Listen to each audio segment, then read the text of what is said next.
जय हिंद साथियों, most welcome आप सभी का आपके अपने चैनल आईक्यू स्टडी सेंटर पर। और हरियाणा ग्रुप डी 2026 जो फॉर्म निकले हुए हैं, आपने फॉर्म फिल कर दिया होगा। 3 जुलाई लास्ट डेट है, फटाफट से कर दीजिए अगर नहीं किया है। तो हमारी धाकड़ सीरीज हरियाणा ग्रुप डी के लिए स्टार्ट हो चुकी है। साइंस की क्लास है जो आपको डेली दोपहर को 2 बजे मिलेगी। आपके भले ही जीके जीएस में 15/15 ना आए, लेकिन आप साइंस में 15/15 नंबर ले सकते हैं हमारी सीरीज को ज्वाइन करके। हमारी सीरीज का जो टाइमिंग है, डेली सुबह 7 बजे आपको हरियाणा जीके और साथ में हरियाणा करंट अफेयर्स आपको मंथली करवा दी जाएगी। सुबह 11 बजे इंडिया जीके, दोपहर को 2 बजे साइंस और डेली रात को 9 बजे मैथ की लाइव क्लास रहेगी। बाकी सब्जेक्ट हिंदी, इंग्लिश और रीजनिंग भी आपको जल्द ही करवाए जाएंगे। तो चलिए सेशन की शुरुआत करते हैं। प्लीज अगर आपको सेशन अच्छा लगता है तो सेशन को शेयर कर देना, लाइक कर देना ज्यादा से ज्यादा। तो चलिए आज के सेशन की शुरुआत है। हमारी धाकड़ सीरीज साइंस की क्लास डेली दोपहर को 2 बजे आपको देखने को मिलेगी। पहला क्वेश्चन है, जो भोजन का व्यंजन है जो कच्चा सामग्री से मिलकर बनता है, हमें किससे प्राप्त होता है? A dish of food consisting of raw ingredients obtained from. देखिए, जो इंग्लिश मीडियम स्टूडेंट हैं, साइंस ज्यादातर इंग्लिश मीडियम स्टूडेंट करते हैं। साइंस जो है इंग्लिश मीडियम स्टूडेंट से करते हैं ज्यादा स्टूडेंट, तो उनके साथ में इंग्लिश लगाए गए। आप इंग्लिश में पढ़ सकते हैं, जो हिंदी वाले हैं वो हिंदी पढ़ सकते हैं। तो भोजन का व्यंजन जो कच्चा सामग्री से मिलकर बनता है, वो हमें किससे प्राप्त होता है? वो हमें प्लांट से भी प्राप्त होता है, पौधों से भी और जंतुओं से भी, दोनों से प्राप्त होता है। तो कौन सा ऑप्शन करेक्ट रहेगा? ऑप्शन नंबर सी करेक्ट रहेगा। हम जानते हैं कि जो हमारा भोजन है वो बहुत सारी कच्ची सामग्रियों से, रॉ इंग्रेडिएंट से मिलकर बना होता है, जो हमें पौधों से भी मिलता है और एनिमल से मिलता है। जैसे पौधों से आपको गेहूं मिलता है, फल मिलते हैं, सब्जियां मिलती हैं, उसी प्रकार एनिमल से आपको मछली, मांस, अंडा, ये सब आपको किससे मिलता है? एनिमल से मिलता है। और आपके भोजन में क्या क्या शामिल होता है? आपके भोजन में कार्बोहाइड्रेट्स होता है, आपके भोजन में प्रोटीन होता है, आपके भोजन में फैट होता है, आपके भोजन में विटामिन होता है। ये सब चीजें, आपके भोजन में जल होता है, वाटर होता है। आपके भोजन में अगर आप बोले डाइटरी फाइबर होता है, डाइटरी फाइबर जिसको आप क्या बोलते हैं? रुक्षांश बोलते हैं, यानी कि जिसको आप रफेज बोलते हैं, जिसको आप क्या बोलते हैं? रफेज बोलते हैं, यानी कि डाइटरी फाइबर, आहार रेशे जो आप भोजन के अंदर मिलते हैं, भोजन रेशे। नेक्स्ट है, हमारे भोजन में मुख्य पोषक पदार्थ कौन से हैं? Main nutrient in our food, carbohydrates, protein, fat, all of these. Option number D correct रहेगा। हमारे भोजन में कार्बोहाइड्रेट्स होते हैं, प्रोटीन होते हैं, फैट होता है हमारे भोजन में। और क्या क्या शामिल होता है? हमारे भोजन में विटामिन भी होता है, हमारे भोजन में मिनरल्स होते हैं, यानी कि खनिज लवण हमारे भोजन के अंदर होते हैं। हमारे शरीर को वाटर की भी जरूरत पड़ती है। हमारे शरीर को फाइबर यानी कि रेशे, जो आहारी रेशे होते हैं, जिसको आप डाइटरी फाइबर बोलते हैं, वृक्षांश, रफेज की भी जरूरत पड़ती है। D option will be correct. Next है, कार्बोहाइड्रेट, प्रोटीन और वसा के परीक्षण के लिए निम्नलिखित विलयनों में से किसका उपयोग करते हैं? जैसे मैं आपको बोलूं, ये मैंने एक आपको भोजन दे दिया, यानी कि ये मैंने आपको मिल्क दे दिया इसके अंदर, और मैं आपको बोलूं इस मिल्क के अंदर बताइए कितना परसेंट इसके अंदर कार्बोहाइड्रेट है, कितना परसेंट इसके अंदर प्रोटीन है, कितना परसेंट इसके अंदर फैट है। तो आप कैसे पता करते हो कौन से सॉल्यूशन की आपको जरूरत पड़ती है? आपको आयोडीन की भी जरूरत पड़ती है, कॉपर सल्फेट की भी, और कास्टिक सोडा भी की भी। तो ऑप्शन नंबर कौन सा करेक्ट हो जाएगा? डी ऑप्शन करेक्ट हो जाएगा। यानी कि इन तीनों से ही आप बता पाओगे कि क्या क्या हमारे भोजन के अंदर शामिल है। तो आयोडीन, कॉपर सल्फेट और मेरे दोस्तों कास्टिक सोडा, इन तीनों की जरूरत होती है। कैसे? आपने देखा होगा जब आप साइंस की लैब में गए होंगे 10th या 12th क्लास में, आपने एक ट्यूब देखी होगी, कांच की ट्यूब, और उसमें ड्रॉपर के थ्रू आप कोई भी मटेरियल जब छोड़ते हैं तो उसका कलर क्या हो जाता है? चेंज हो जाता है। मान के चलो कोई भोजन है, ये इस प्रखनली के अंदर उस भोजन का आपने कोई चूर्ण ले लिया, कोई पेस्ट ले लिया, और जब आप उसके अंदर ड्रॉप डालोगे आयोडीन की, तो जो कलर है वो कार्बोहाइड्रेट का अलग हो जाएगा, कॉपर प्रोटीन का अलग कलर रहेगा भी कितना। इससे हमें यही पता चलता है। तो डी ऑप्शन करेक्ट रहेगा। नेक्स्ट है, भोजन में उपस्थित भोजन उपलब्धता हेतु तो निम्नलिखित में से सही विकल्प का आपको चयन करना है कि सही विकल्प इसके अंदर कौन सा है। Carbohydrate turn purple after testing. भाई भोजन है, मैंने आपको बताया कि भोजन के अंदर आपको पता करना है कि कार्बोहाइड्रेट है या नहीं है। तो कैसे पता करोगे? आयोडीन की जरूरत होगी, कॉपर सल्फेट की, कास्टिक सोडा की, इन सभी की जरूरत होगी। जब आप टेस्ट ट्यूब के अंदर टेस्ट करोगे, अगर उस भोजन के अंदर कार्बोहाइड्रेट है तो कार्बोहाइड्रेट का रंग ये बोल रहा है कि बैंगनी हो जाता है। तो कार्बोहाइड्रेट का रंग बैंगनी नहीं होगा, कार्बोहाइड्रेट का रंग कैसा हो जाएगा? कार्बोहाइड्रेट अगर होगा उसके अंदर तो उसका रंग नीला हो जाएगा। परीक्षण के बाद प्रोटीन का रंग काला हो जाता है। प्रोटीन का रंग काला नहीं हो जाता है, प्रोटीन का जो रंग है वो कैसा हो जाता है? बैंगनी हो जाता है। रिएक्शन के बाद वसा का रंग नीला हो जाता है, वसा का रंग नीला नहीं होता है, वसा का रंग कैसा हो जाता है? रेड हो जाता है। प्रोटीन अगर ठोस के रूप में है तो रिएक्शन के पहले उसे चूर्ण या पेस्ट बनाना होगा। If the protein is in solid form it must be powdered और पेस्ट बिफोर टेस्टिंग। बिल्कुल सही बात है। भैया आपको अगर कोई भोजन दे दूं, कोई आपको मैं भोजन दे दूं और उसमें आपको सॉलिड फॉर्म में है तो सबसे पहले तो उसका टेस्ट करने के लिए उसका क्या बनाओगे? उसका चूर्ण बनाओगे। चूर्ण बनाओगे तभी तो आप उसको परखनली में डाल पाओगे और तभी उसके अंदर कुछ बूंदे डालोगे। Next question. क्लास अच्छी लगती है तो वीडियो को शेयर करते रहा करो मेरे दोस्तों, लाइक करते रहा करो, वीडियो को हाइप जरूर कर दो। निम्नलिखित में से किसे ऊर्जा देने वाला भोजन कहा जाता है?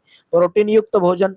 प्रोटीन जिसके अंदर होता है, जिस भोजन में फैट होता है, वसा होती है, जिस भोजन में कार्बोहाइड्रेट होता है, तो कौन सा ऑप्शन करेक्ट रहेगा? तीनों के तीनों ऑप्शन करेक्ट रहेंगे।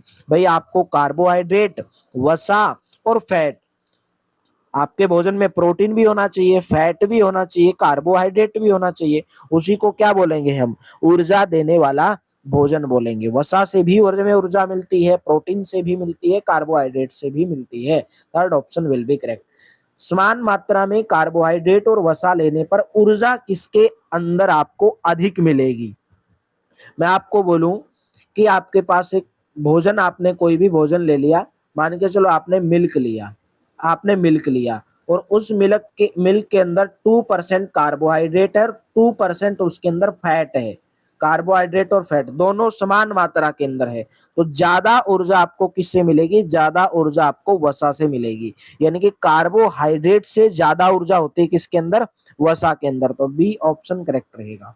नेक्स्ट है, आपको सुमेलित करना है, मिलान करना है कि हमें कार्बोहाइड्रेट किससे मिलता है, हमें फैट किससे मिलता है, और एनिमल प्लांट से हमें कहाँ से फैट मिलता है और एनिमल से हमें फैट कहाँ से मिलता है। देखिए कार्बोहाइड्रेट आपको किससे मिलता है? बाजरा से मिलता है, आपको बाजरा से आपको कार्बोहाइड्रेट मिलता है, आलू से मिलता है। और कौन कौन से सोर्स आप बोल सकते हैं कार्बोहाइड्रेट के?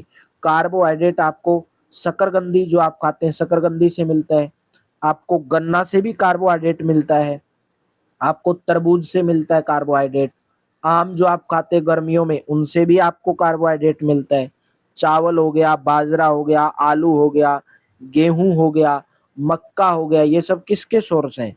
पपीता हो गया, ये सब किसके सोर्स हैं? कार्बोहाइड्रेट के सोर्स हैं। वसा यानी कि प्लांट से आपको फैट कहाँ से मिलता है भाई?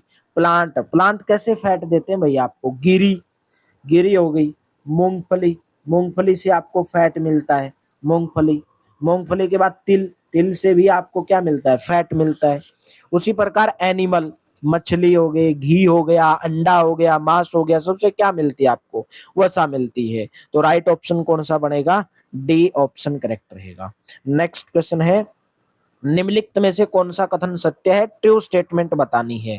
Protein protect our body from disease. क्या प्रोटीन रोगों से हमारे शरीर की रक्षा करते? नहीं। प्रोटीन की आवश्यकता तो हमें क्यों पड़ती है भाई? अपने शरीर की वृद्धि के लिए, या अपने शरीर को स्वस्थ रहने के लिए, अपने शरीर को स्वस्थ रहने के लिए, अपने शरीर को स्वस्थ रखने के लिए, या अपने शरीर की वृद्धि के लिए हमें किसकी जरूरत पड़ती है? प्रोटीन की जरूरत पड़ती है। और जिस भोजन के अंदर प्रोटीन होगा उस भोजन को हम क्या बोलेंगे भाई? शरीर वर्धक भोजन बोलेंगे। यानी कि आप इंग्लिश में इसको बोलते हैं बॉडी बिल्डिंग फूड्स बोलेंगे, जिस भोजन के अंदर प्रोटीन रहेगा। विटामिन की आवश्यकता शरीर की वृद्धि के लिए होती है? नहीं होती है। पहला भी गलत, दूसरा भी गलत। पहली बात तो विटामिन शरीर की वृद्धि के लिए नहीं होते, विटामिन हमारे शरीर को रोगों से लड़ने की अक्षमता प्रदान करते हैं। क्योंकि अब अगर हमारे शरीर में विटामिन की कमी हो जाएगी, जैसे आप देखते होंगे विटामिन ए की कमी हो जाएगी तो क्या हो जाएगा, आंखों का रोग हो जाएगा। अगर आपके अंदर विटामिन बी की कमी हो जाएगी, बेरी बेरी रोग हो जाएगा। यानी कि बहुत सारे विटामिन ए होता है, विटामिन बी हो गया, vitamin C, vitamin D, vitamin K, vitamin A, सभी विटामिन हमें क्या रोगों से लड़ने की क्षमता देते हैं हमारे शरीर को, बल्कि शरीर की वृद्धि नहीं। तो बी भी गलत हो जाएगा। वसा युक्त भोजन को शरीर वर्धक भोजन नहीं कहा जाता है। वसा युक्त भोजन को नहीं बल्कि प्रोटीन युक्त भोजन को शरीर वर्धक कहा जाता है। हमारे शरीर को सभी प्रकार के प्रोटीनों की अल्प मात्रा में, ये बिल्कुल सही है। Our body requires all types of vitamin in small quantities. D option आपका यहाँ पे करेक्ट रहेगा। नेक्स्ट क्वेश्चन है, हमारी आंख एवं त्वचा को कौन सा विटामिन स्वस्थ रखता है? आपने देखा होगा भाई, अगर आपके शरीर के अंदर विटामिन ए की कमी हो जाए तो आपको स्किन प्रॉब्लम हो जाएगी, और आपकी आंखें जो हैं, आपको अंधापन आ सकता है, आपको ब्लाइंडनेस हो सकता है। विटामिन सी तो बहुत सारे रोगों से लड़ने की क्षमता प्रदान करता है हमारे शरीर को। विटामिन डी आपकी हड्डियों के लिए, विटामिन बी की कमी से आपको बेरी बेरी रोग हो जाएगा। तो राइट ऑप्शन कौन सा रहेगा? ए ऑप्शन करेक्ट रहेगा। हमारे शरीर में बहुत प्रकार के रोगों से लड़ने में मदद करने वाला विटामिन कौन सा है? वो है विटामिन सी। तो राइट ऑप्शन कौन सा रहेगा? सी ऑप्शन करेक्ट रहेगा। विटामिन सी हमारे शरीर को बहुत प्रकार से लड़ने में मदद कौन करता है? विटामिन सी करता है। नेक्स्ट क्वेश्चन है, निम्न में से कौन सा विटामिन हमारी अस्थि यानी कि जो हमारी बोन्स हैं, जो हमारे टीथ हैं, उनके लिए कैल्शियम का उपयोग करने में हमारे शरीर की सहायता करता है? वो है विटामिन डी। विटामिन डी से क्या होता है? हमारी हड्डियां मजबूत होती हैं। हमारे शरीर को क्या मिलता है भाई? कैल्शियम मिलता है। तो डी ऑप्शन यहाँ पे करेक्ट रहेगा। नेक्स्ट है, आपको मिलान करना है। विटामिन ए किसके अंदर होता है? ये विटामिन ए का सोर्स बताना है, विटामिन बी का, विटामिन सी का, विटामिन डी का। विटामिन ए, पहली बात अगर आए विटामिन ए, विटामिन ए किसके अंदर होगा? आम के अंदर होगा, ठीक है, पपीता के अंदर होगा, गाजर के अंदर होगा। आपकी आंखों के लिए अच्छी होती है गाजर का जूस। विटामिन बी किसके अंदर होता है? चावल के अंदर होता है, गेहूं के अंदर होता है, यकृत, लीवर। बोलोगे सर लीवर के अंदर विटामिन कैसे? देखिए, विटामिन बी आपका जो लीवर है, आपके शरीर में, आपके ब्लड में विटामिन पहुंचाने का काम करता है। विटामिन सी किसके अंदर होता है? विटामिन सी अमरूद हो गए, मिर्च हो गई। सबसे ज्यादा विटामिन सी किसके अंदर होता है? आंवला, जितने भी खट्टे पदार्थ है विटामिन सी होता है। टमाटर होता है, आप बोल सकते हैं संतरा में विटामिन सी होता है, नींबू में विटामिन सी होता है। विटामिन डी मछली के तेल में होता है, विटामिन डी अंडे हो गए, मांस हो गए, विटामिन डी होता है इसके अंदर। तो राइट ऑप्शन कौन सा नजर आएगा? B option. फर्स्ट का बी, सेकंड का डी, थर्ड का ए, फोर का सी। नेक्स्ट है, आरी रेसे यानी कि जिसको आप रुक्षांश बोलते हैं, डाइटरी फाइबर जिसको आप बोलते हैं, रफेज जिसको आप बोलते हैं, बताना है उसके लिए इनमें से कौन सा कथन सही नहीं है। भाई जो आहारी रेशे हैं, जो नॉन वेजिटेरियन फाइबर हैं, उनको क्या आप रफेज के नाम से जानते हैं? बिल्कुल सही है, मैंने आपको बताया। भाई जो आहारी रेशे हैं, डाइटरी फाइबर, उनको आप रफेज भी बोलते हैं, रुक्षांश आप बोलते हैं, क्योंकि आपके शरीर को डाइटरी फाइबर की भी जरूरत होती है, जल की, कार्बोहाइड्रेट की, प्रोटीन की, इन सब की आपको जरूरत होती है। हमारे खाने में रुक्षांश की आपूर्ति मुख्य पादप उत्पादों से होती है। Roughage in our diet is mainly supplied by plant products. Fibre हमें किससे मिलता है भाई? प्लांट, यानी कि जितनी भी फल हैं, जितनी भी सब्जियां, उनसे हमें क्या मिलता है? डाइटरी फाइबर मिलता है। रुक्षांश हमारे शरीर को कई प्रकार के पोषक पदार्थ प्रदान करते हैं। पोषक पदार्थ प्रदान करते हैं, यहाँ पे क्या बोल रहे हैं कि प्रदान करते हैं, ये गलत है भाई। जो रुक्षांश है, जो रफेज है, हमारे न्यूट्रिएंट्स प्रोवाइड नहीं करते हमारी बॉडी को, बल्कि ये तो हमारे भोजन का एक आवश्यक एक चीज है, जो हमारे भोजन का जो आयतन है वो बढ़ा देते हैं, और हमारे शरीर के अंदर जो भोजन नहीं पच पाता, हमारे शरीर के अंदर जो भोजन नहीं पच पाता, उसको बाहर निकालने का ये काम करते हैं। तो डी ऑप्शन भी सही है, सी ऑप्शन इसके अंदर गलत है। नेक्स्ट, सही नहीं है कथन। जल भोजन में उपस्थित पोषक पदार्थ को अवशोषित करने में सहायता करता है। Water helps in absorbing the nutrients present in food. बिल्कुल सही बात है भाई, अगर आप पानी पियोगे ज्यादा से ज्यादा, पसीना निकलेगा, पेशाब करोगे, आपके मूत्र के द्वारा क्या आपके शरीर के जितने भी अपशिष्ट पदार्थ हैं वो बाहर निकलते हैं, पसीने के माध्यम से बाहर निकलते हैं, पहला सही है। जल शरीर के अपशिष्ट पदार्थ को बाहर निकालने में सहायता करता है, ये भी सही है, तो सी ऑप्शन करेक्ट रहेगा। नेक्स्ट क्वेश्चन है, निम्नलिखित में से असत्य कथन की पहचान करनी है, इनकरेक्ट स्टेटमेंट बतानी है आपको, इनकरेक्ट स्टेटमेंट कौन सी है। सामान्यतः पूरे दिन में जो हम खाते हैं क्या उसे भोजन कहते हैं? बिल्कुल। जो हम पूरे दिन में जो आप खाते हैं उसको क्या बोलते हैं? उसको डाइट ही बोलते हैं, बिल्कुल सही है। आपके भोजन में जो एक बैलेंस डाइट होती है उसमें कार्बोहाइड्रेट होता है, वसा होती है, प्रोटीन होता है, उसके अलावा रुक्षांश यानी कि रफेज डाइटरी फाइबर भी होते हैं और वाटर भी होता है, बी ऑप्शन सही है। छिलका उतारकर सब्जियों को धोने से कुछ विटामिन और खनिज लवण नष्ट हो जाते हैं, बिल्कुल सही बात है। कुछ विटामिन भी नष्ट हो जाते हैं और कुछ मिनरल्स भी नष्ट हो जाते हैं। जैसे अगर आपके पास सब्जी है, आपने बहुत बार सुना भी होगा कि पढ़ा भी होगा कि जो विटामिन सी है कि सब्जियों को काटने के बाद धोना नहीं चाहिए, क्योंकि सब्जियों के अंदर जो विटामिन सी होता है धोने के बाद वो क्या हो जाता है? निकल जाता है। तो इनमें से कोई नहीं, यानी कि इनमें से कोई भी कथन गलत नहीं है, सभी के सभी कथन क्या है? सही है। नेक्स्ट क्वेश्चन है, भोजन के पकाने में कौन सा विटामिन आसानी से नष्ट हो जाता है? ऑप्शन नंबर कौन सा करेक्ट रहेगा? सी ऑप्शन करेक्ट रहेगा। भोजन के पकाने में कौन सा विटामिन नष्ट हो जाता है? ऑप्शन नंबर सी करेक्ट रहेगा। ठीक है, ऑप्शन नंबर सी करेक्ट रहेगा। आप लोग, मैंने अभी आपको बताया कि जो सब्जियां हैं, जो फल हैं, उनकी जो स्किन है ना, उनका जो ऊपरी हिस्सा है, उसके अंदर बहुत इंपॉर्टेंट विटामिन होते हैं, मिनरल्स होते हैं। और चावल जो होते हैं, दाल जो होती है, अगर आप उसको बार बार धोते रहोगे ना 4-5 बार, तो उसके अंदर जो विटामिन है या कुछ मिनरल्स है वो क्या हो सकते हैं? अलग हो सकते हैं। तो सी ऑप्शन करेक्ट रहेगा। नेक्स्ट है, हमारे भोजन में वसा की मात्रा अधिक होने पर शरीर पर क्या प्रभाव पड़ेगा? भाई अगर आपके शरीर में फैट ज्यादा हो गया तो क्या होगा? आपका शरीर मोटापे का शिकार हो जाएगा। द बॉडी बिकम ओबेस, यानी कि जो भी, जब भी आप तली हुई चीजें खाते हो, समोसा, पूरी, रबड़ी, पेड़ा, यानी कि जिसके अंदर फैट ज्यादा होगा, तो क्या होगा? आप मोटापे का शिकार हो जाओगे। ठीक है, और मोटापा आपके शरीर के लिए क्या होता है भाई? आपके हेल्थ के लिए क्या होता है? हानिकारक होता है। तो आपको हमेशा ज्यादा फैट वाला भोजन कभी नहीं खाना चाहिए। नेक्स्ट है, निम्नलिखित में से प्रोटीन की कमी से कौन कौन से रोग हो जाते हैं? भाई प्रोटीन से कौन कौन सा रोग हो जाता है? क्या आपके शरीर की अवरुद्ध स्टंट ग्रोथ प्रोटीन से रुक जाएगी, चेहरे पर स्वेलिंग आ जाएगी, our treatment of skin disease and dysentery, त्वचा की बीमारी हो जाएगी, पेचिश संबंधी बीमारी हो जाएगी, तो तीनों की तीनों स्टेटमेंट करेक्ट रहेंगी। नेक्स्ट है, अरक्ता किसकी कमी से होता है? भाई एनीमिया पूछा गया, किसकी कमी से होता है? भाई एनीमिया जो होता है वो आयरन यानी कि लोहा की कमी से होता है, और उससे क्या होता है? आपके शरीर के अंदर कमजोरी आ जाती है। बहुत बार पूछा जाता है कि कौन से विटामिन की कमी से कौन सा रोग हो जाता है और आपके शरीर में उसका क्या प्रभाव पड़ता है। सबसे पहले मैं बात करूंगा विटामिन की, कौन कौन से विटामिन। विटामिन ए की अगर आपके शरीर में डेफिशिएंसी, अगर कमी हो जाए, तो आपको क्या हो सकता है भाई? आंखों का दोष हो सकता है, यानी कि ब्लाइंडनेस हो सकता है, आपकी दृष्टि, आंखों की रोशनी जा सकती है, आपको दिखना कम हो सकता है, आप अंधे हो सकते हैं। विटामिन बी1 अगर आपके शरीर में कमी हो जाए तो कौन सा रोग हो जाएगा? आपको बेरी बेरी रोग हो जाएगा। और बेरी बेरी रोग में क्या होता है?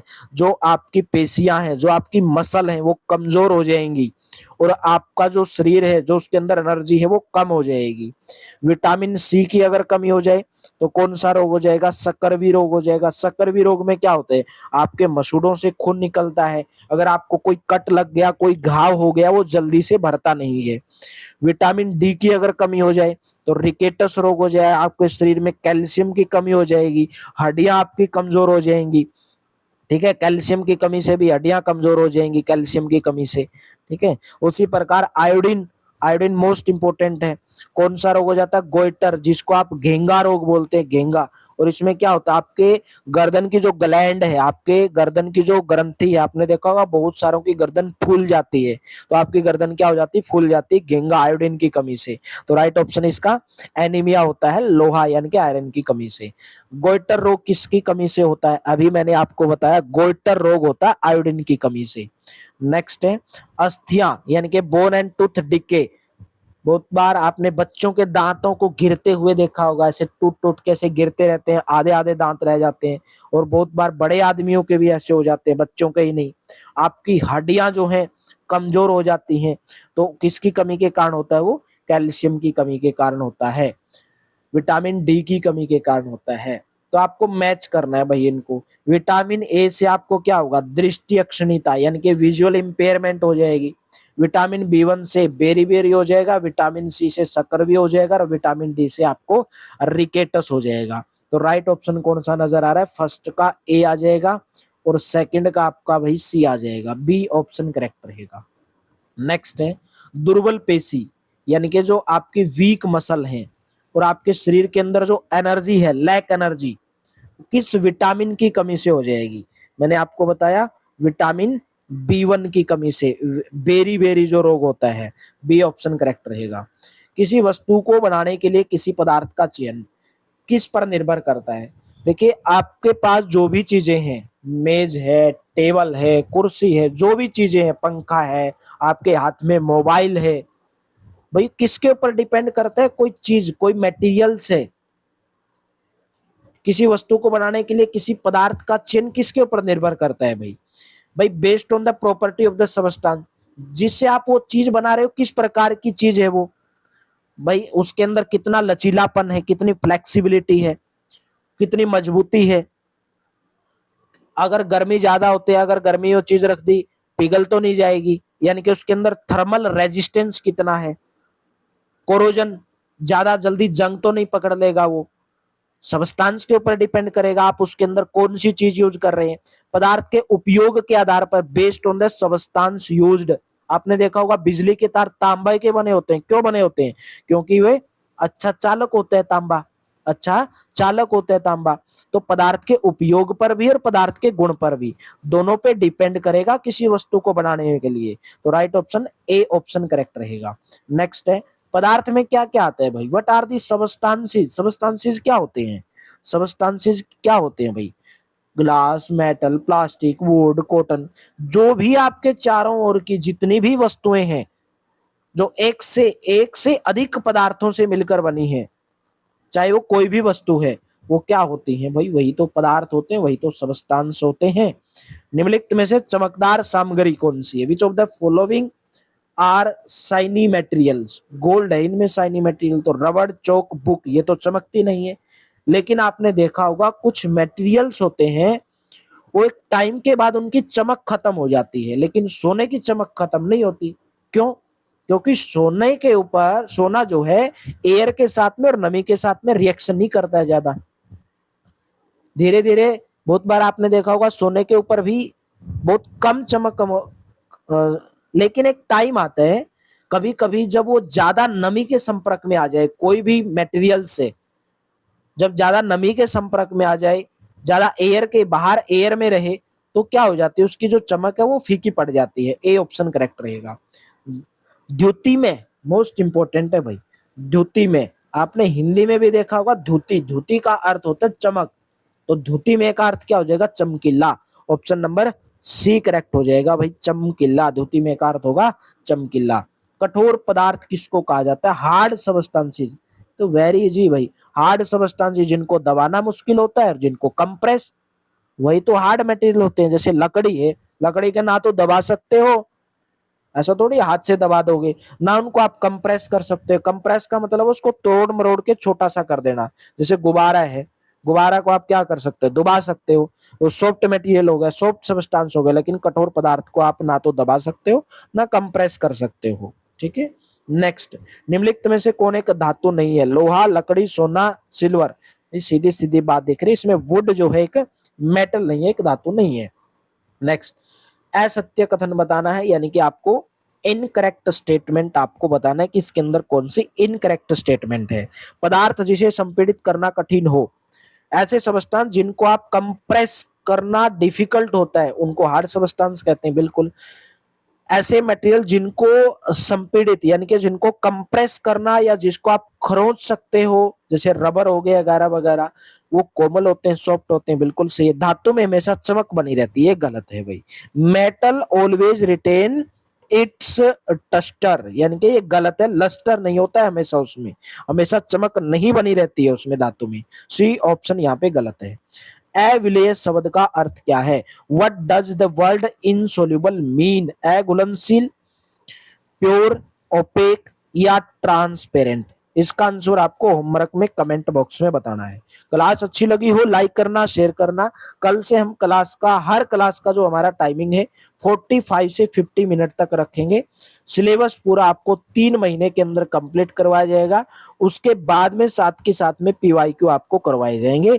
जितने भी 2016 से लेकर 2025 तक अभी जितने भी एग्जाम हुए हरियाणा के अंदर, सभी सब्जेक्ट के पीवाईक्यू आपको करवाए जाएंगे। कंप्लीट पीडीएफ के लिए इस नंबर के ऊपर व्हाट्सएप कर लेना। पीवाईक्यू कंप्लीट पीडीएफ 230 रुपीज में मिलेगी विद हरियाणा 2 साल की करंट अफेयर्स। ठीक है, सुबह 7 बजे हरियाणा जीके, सुबह 11 बजे इंडिया जीके, दोपहर को 2 बजे साइंस, और डेली दो रात को 9 बजे मैथ की लाइव क्लास। तो चलिए, thank you, have a nice day. आप फटाफट से हमारे टेलीग्राम को भी, व्हाट्सएप को भी और इंस्टाग्राम को भी, तीनों प्लेटफॉर्म को ज्वाइन कर लीजिए। Thank you, have a nice day.